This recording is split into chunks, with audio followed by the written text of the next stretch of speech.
या आप अपनी चेयर वगैरह पर बैठे हो, so kindly get up for few seconds or few minutes.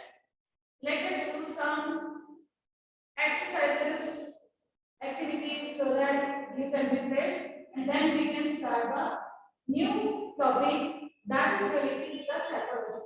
Why I am doing so, you will come to know after doing the activity. First of all of you switch on your camera and rub your hands. Rub your hands first.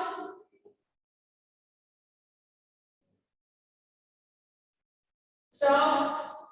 Then interchange your fingers.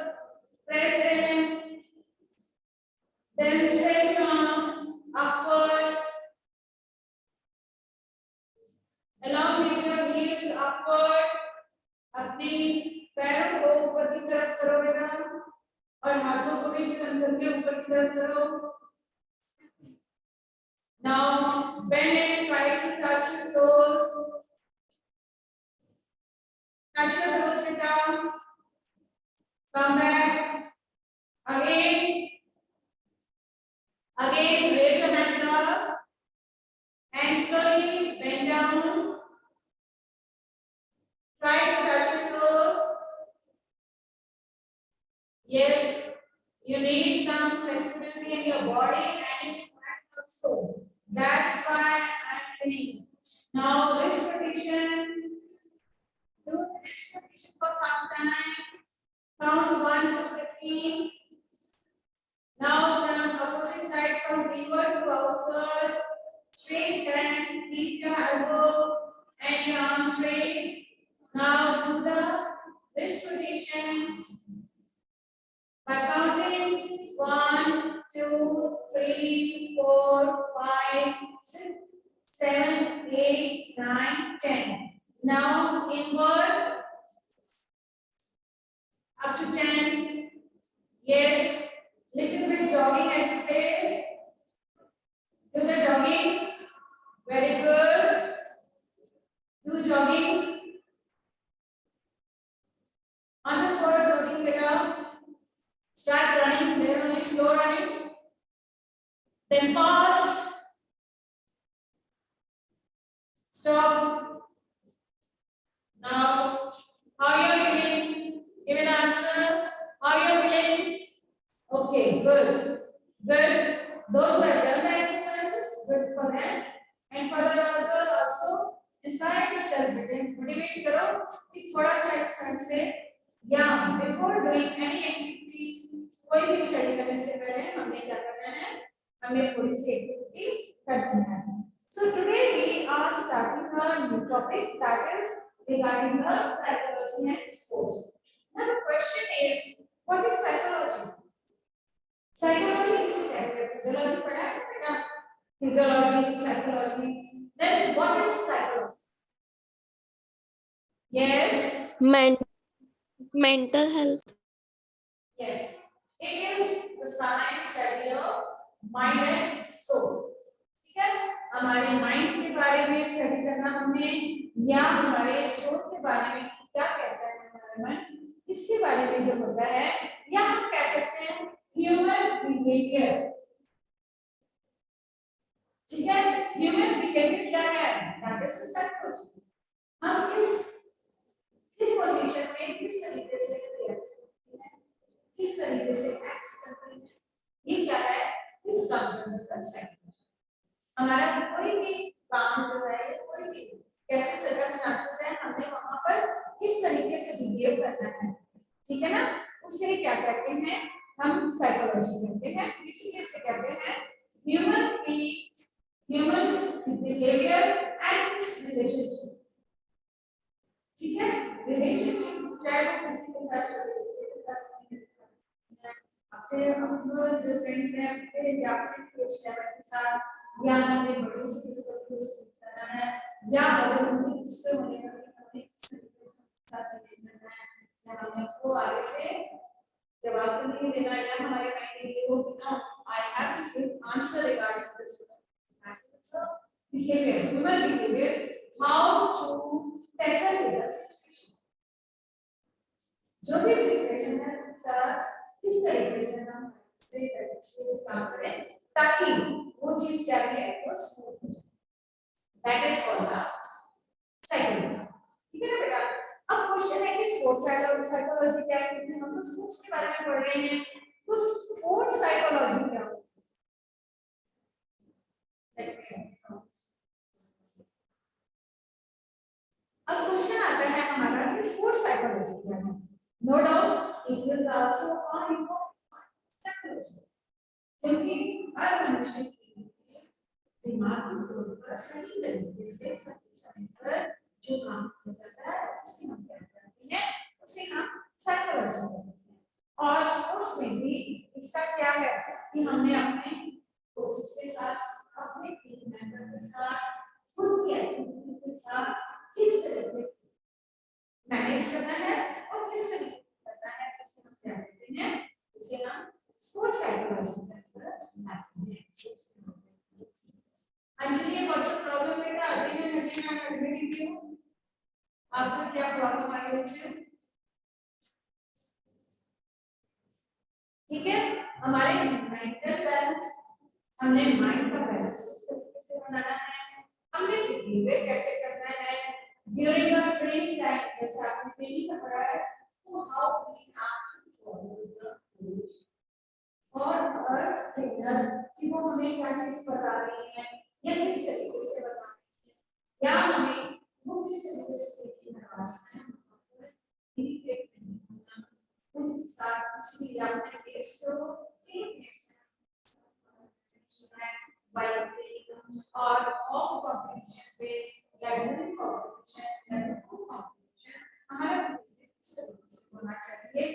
उसके अलावा हमारा balance कहाँ पर है, mental balance while we are losing or when we are winning, हमारा कभी भी हमें एकदम से हमारा बैलेंस होना चाहिए। ये ना हो कि गेम खत्म हो गया, चाहे वो टेक्निक गेम हो गया और हम लोग जीते हैं तो वी स्टार्ट इंटिमिडेटिंग अदर्स, और when we are losing a game we start या फिर कोई ना कोई फॉल्ट का असिस्ट करना या दूसरे को एडमिशन एक्टिविटीज करना या लूज टॉक करना, ये सारी चीजें नहीं होनी चाहिए। ये क्या है, this is called the psychology.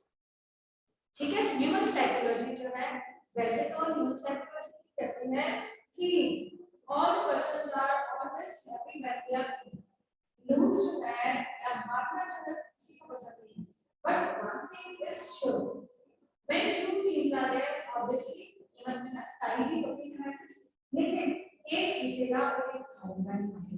We have to accept the both the teams in a good manner when we are doing a pure efforts, अपने efforts पूरे किए हैं, और उसके बाद भी रिजल्ट का आपको है तो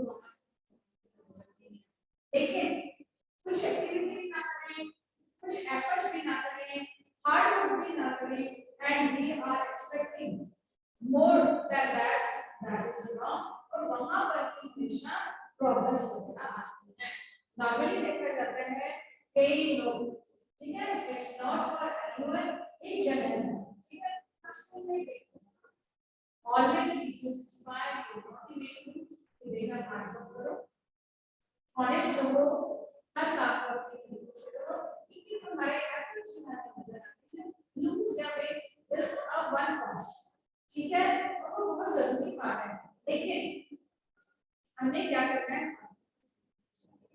ये आप करना है, क्यों, क्योंकि next time is there for the betterment, हमारी जो नेक्स्ट टाइम होगी वो बेटरमेंट होगी, चाहे वो क्लास टेस्ट है, चाहे वो होम मैचेस है, चाहे वो इंटरनल है, चाहे वो एक्स्ट्रा मोडल है, कोई भी मैचेस है, उसमें हमें क्या करना है, हमने अपने एफर्ट्स, अपनी टेक्निक्स, अपने स्किल्स को अच्छे से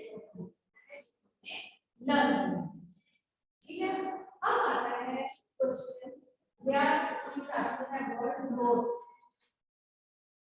एक वर्ड आता है ग्रोथ और एक वर्ड आता है डेवलपमेंट।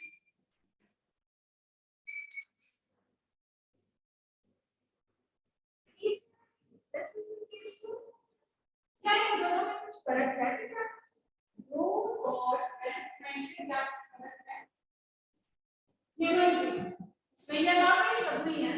जब हम पढ़ते हैं चाहे वो नॉर्मल पढ़ते हैं जैसे साइंस है या वैसे उनका इसके बारे में ग्रोथ और डेवलपमेंट में क्या है ये कभी पढ़ा है क्या? सुना है क्या? पता है कि ग्रोथ क्या होती है और डेवलपमेंट क्या होता है? कैन एनीवन गेस और चेक? हाँ जी, unmute yourself and write growth क्या है और डेवलपमेंट क्या है?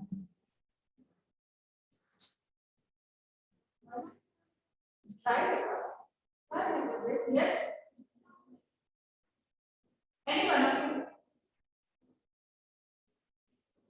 क्या है? Visible hands. किस चीज की? हाइट,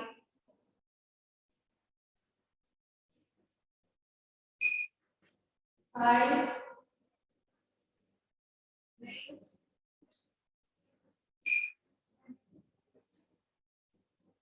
आप देखते हो इसका बेस्ट एग्जांपल है अपनी नर्सरी में आप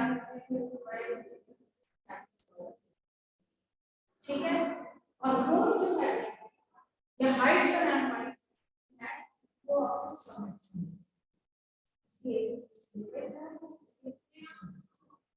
ठीक है, वो हमें नजर आती है।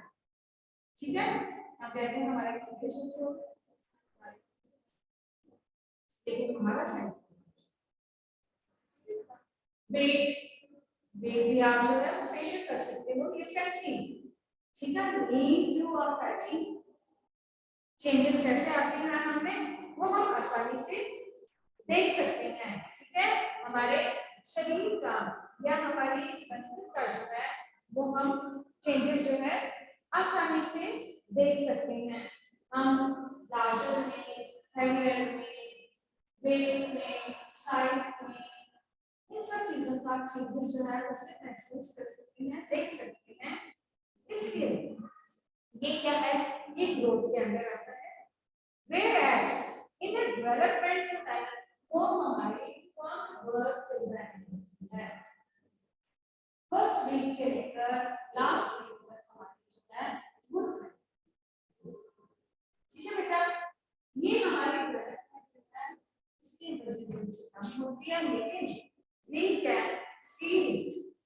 हमें महसूस जो है वो ज्यादा होती है कि हमारी डेवलपमेंट होती है, हमारी सोच की मैच्योरिटी जिसे कहते हैं। उम्र के साथ साथ learning from the circumstances from the environment. ठीक है ना, हमारी जो आसपास की जगह है वहां से लर्न करना, अपनी एक्सपीरियंसेस से लर्न करना, ये चीजें होता है कि हमारी डेवलपमेंट में आती है। ठीक है ना, इसमें क्या होता है नॉर्मली हमें changes of negative to positive thoughts या पॉजिटिव टू नेगेटिव थॉट्स। ठीक है ना बेटा, according to the situations and these things vary from person to person according to the circumstances or according to the environment। ठीक है बेटा, ये सारी चीजें क्या है अब सोच कर ठीक है बेटा। तो उसमें हमारी क्या है जब हम स्टार्ट करते हैं या कुछ करते हैं, ठीक है, हमें जो वर्किंग है इच्छा है we know about and we want to वो ठीक है, लेकिन हमारी प्रोग्रेस जो है वो कब आती है जब हम स्टार्ट्स टेक्स्ट को स्टेप्स को। ठीक है ना बेटे, उसके साथ साथ क्या है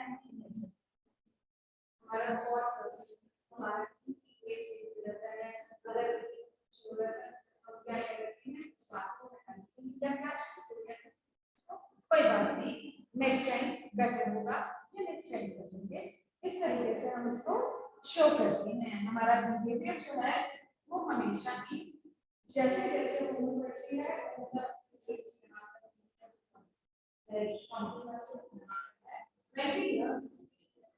जैसे जैसे हम लर्न करते जाते हैं वैसे वैसे हमारी क्या होता है, मेजोरिटी आगे करती है और हमारा बिहेवियर वो चेंज हो जाता है।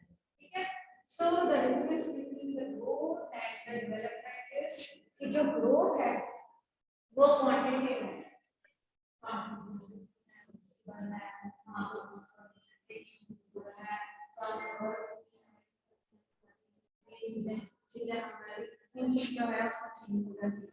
मेजरेबल है सारी चीजें।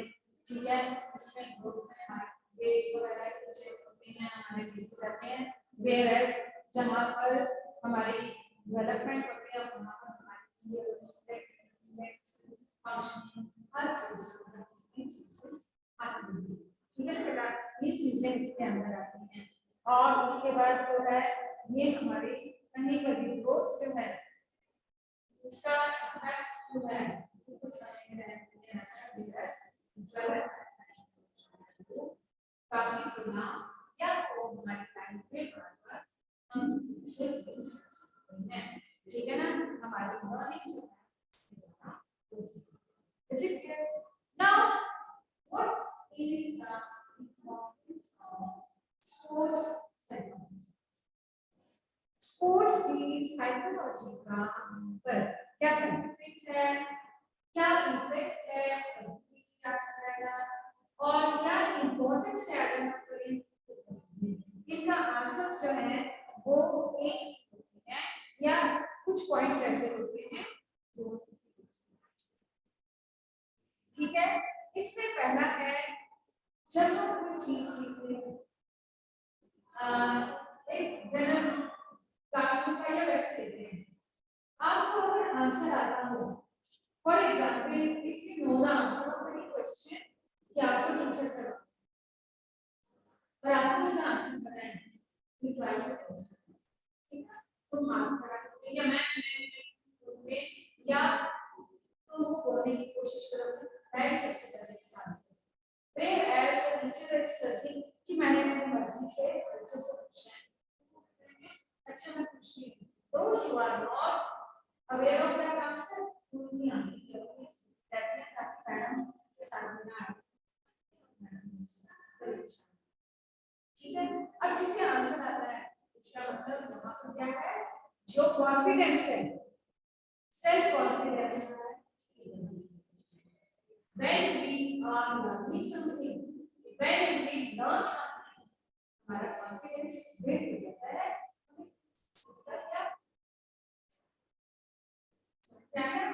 तो पहला क्या बेनिफिट है स्पोर्ट्स साइकोलॉजी का कि हमें पूछ के जाए कि टॉपिक में क्या किसी भी टाइम में होता है जो वर्ड करना है जिससे किसी तरह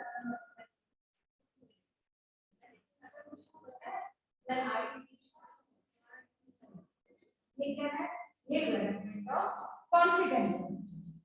ठीक है, दूसरी बात होती है हमारी कि हमारी कंसंट्रेशन बढ़ जाती है, जब मुझे कुछ चीज आनी शुरू होती है तो क्या होता है मैं उससे ज्यादा लर्न की कोशिश करती हूं, ठीक है, और जब ज्यादा लर्न होती है तो मोर कंसंट्रेशन के साथ है चाहे कोई एक्टिविटी हो चाहे, ठीक है, पहला पॉइंट क्या है डेवलपमेंट ऑफ सेल्फ कॉन्फिडेंस।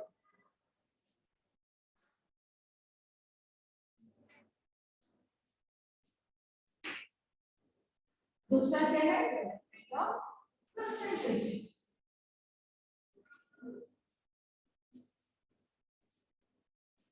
अगर बच्चे को पता होगा कि टीचर उससे क्या बताना चाहती है और मोरओवर ही इज ट्राइंग कि मटेरियल आ रहा है इसके आगे क्या है, फिर भी सब उसको जाने के लिए वो और कंसंट्रेशन शुरू होगा।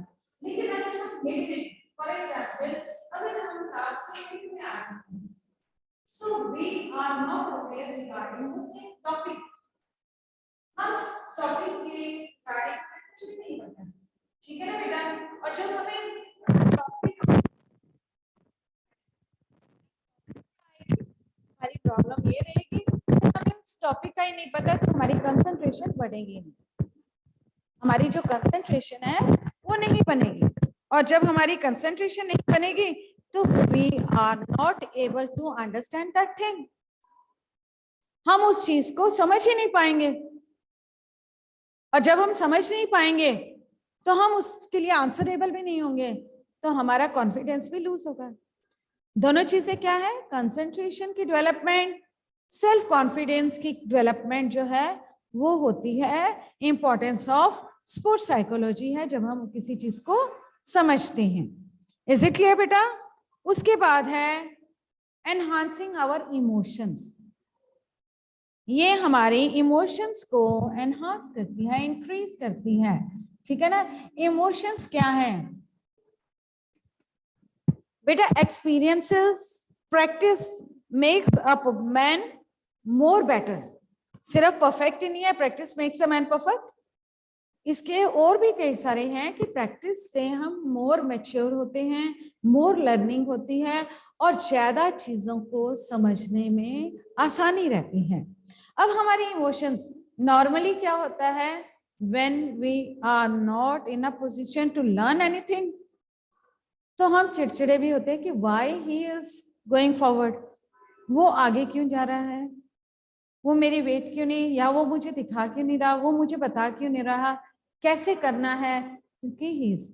अब ये क्या चीजें हैं, जब हम लर्न करते हैं तो हमारी इन इमोशंस पे कंट्रोल होना शुरू हो जाता है कि कोई बात नहीं, I will do the practice and I will learn more and then I will get the better result, rather than to blaming, नहीं उसको दिए होंगे, बायस हैं, उसको सेलेक्ट किया होगा, मैम बायस है, डिस्क्रिमिनेशन करते हैं इसलिए उनको ये कर दिया होगा।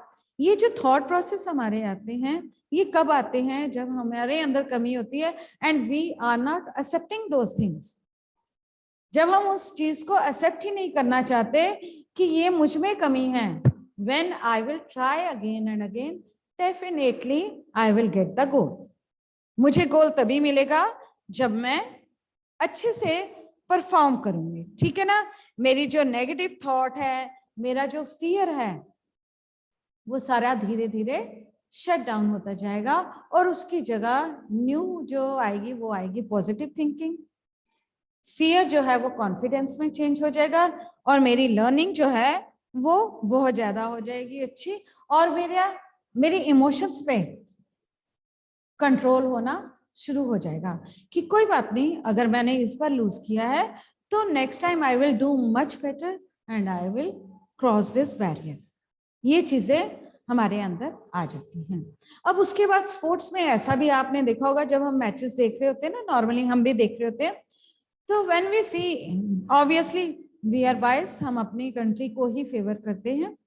हम क्या करना शुरू कर देते हैं, बैठे बैठे ही we start speaking, ओहो बॉल को ऐसे मारना था, बैट ऐसे चलाना था, फील्डिंग में थोड़ा और रनिंग करना था, जजमेंट कर लेता, एसेस कर लेता है इस चीज को, ऐसे बैट्समैन कर लेता या प्लेयर ऐसे करता, ये सारी चीजें। और बाहर आने पे या हार जाने पर, ये तो हर बार ही हार जाते हैं, ये तो छोटी से छोटी टीम से हार जाते हैं, ऐसे हो जाता है वैसे हो जाता है, नॉर्मली वी यूजुअली से दिस, ठीक है।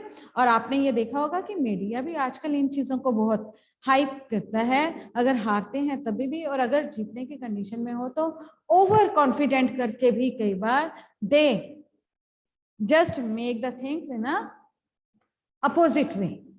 मीडिया में भी कई बार हमने देखा है ना, नॉर्मली क्या होता है, मैच अभी शुरू भी नहीं हो रहा था तो सबकी ये करते हैं वो करते हैं, ऐसा है वैसा है, और लास्ट में क्या हो जाता है, मैच जो है वो अगर हमारे हाथ से निकल जाए तो वी फील ह्यूमिलेशन, क्योंकि लोगों का बोलना, और अगले दिन ही फिर मीडिया पे, और अगले पल ही मीडिया पर नेगेटिव रिमार्क्स आने शुरू हो जाते हैं कि दिस वाज द कॉज, ऐसे होना चाहिए था, जो कैप्टन है उसे इससे पहले भेजना चाहिए था बॉलिंग के लिए या बैटिंग के लिए, या ऐसी फील्डिंग करवानी थी या ये वो, ठीक है।